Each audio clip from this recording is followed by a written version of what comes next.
আজ আমাদের সিউড়ি চৌধুরাই মাঠে বাংলা বাড়ি প্রকল্পে কেন্দ্র করে একটি সুন্দর অনুষ্ঠান আয়োজন করা হয়েছে। এই অনুষ্ঠানে উপস্থিত ছিলেন আমাদের সিউড়ি ১ নম্বর ব্লকের বিডিও হাসনাত আলী এবং শেখ কাজল মহাশয়।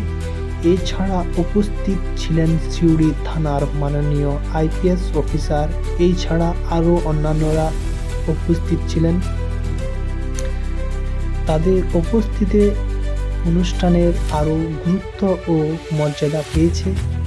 বাংলা বাড়ি প্রকল্পে সাধারণ মানুষের স্বপ্নের বাড়ি স্বপ্নে পূরণের একটি গুরুত্বপূর্ণ উদ্যোগ, আর আজকের এই অনুষ্ঠান তারা এক সুন্দর উদাহরণ। এই ধরনের উদ্যোগ সিউড়ি উন্নয়নের পথে আরও এক ধাপ এগিয়ে নিয়ে যাবে। সবাইকে ধন্যবাদ। জয় বাংলা।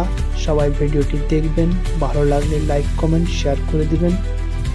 খুব সুন্দর একটা আজকের অনুষ্ঠানটি হয়েছিল, তো আপনারা অবশ্যই ভিডিওটা দেখুন শেষ অবধি। অবশ্যই আপনাদেরকে ভালো লাগবে এবং আরও যারা নতুন নতুন অতিথি এসছেন তাদেরকেও আপনারা দেখতে পাবেন। এবং মমতা ব্যানার্জি আমাদের লাইভে এসছে, লাইভটাও সামান্য একটু দেখিয়েছি, পুরোটা দেখানোর সময় পাইনি, তো আপনারা দেখুন লাইভে এসেছিল।